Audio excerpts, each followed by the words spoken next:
700 కోట్లు ఎటు సాల్తలేవు. అంతకంతకు పెరుగుతున్న రిటైర్మెంట్ బెనిఫిట్స్ భారం. బీఆర్ఎస్ నిర్వాహకంతో ఆదాయంలో 3వ వంతు ఉద్యోగుల జీతాలు పింఛన్లకే.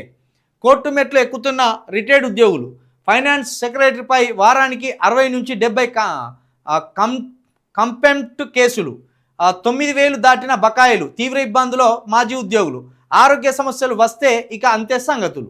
ఎందుకు మరి ఇది బీఆర్ఎస్కి ఎందుకు కలిపిన్లు అంటే బీఆర్ఎస్ జీతాలు పెంచుకుంటూ పోయింది, లేకపోతే ఈ రిటైర్మెంట్ బెనిఫిట్స్ బీఆర్ఎస్ హయాంలో కూడా ఏమైనా ఇవ్వలేదా?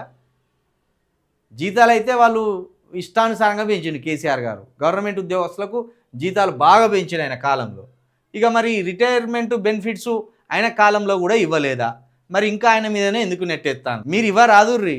ఒక్కొక్కరు రిటైర్మెంట్ బెనిఫిట్స్ అందక అనారోగ్యాల బారిన పడతాను, చనిపోతాను, రోడ్లు ఎక్కుతాను. 60 సంవత్సరాలు దాటిన వాళ్ళు కృష్ణ రామ అనుకుంటే ఇంటికాడ మనవాళ్ళతోటి ఆడుకోవాలి. ఉన్నది ఏమో తిని సంతోషంగా కాసేపు రెస్ట్ తీసుకోవాలి. అలాంటి వాళ్ళను నువ్వు రోడ్ల పాలు చేసి రోజు ధర్నాలు చేసే కాడికి తీసుకొచ్చి మళ్ళీ బీఆర్ఎస్ చేసిన నిర్వాహకం అని వాళ్ళ మీద నెట్టేసే ప్రయత్నం చేస్తాను.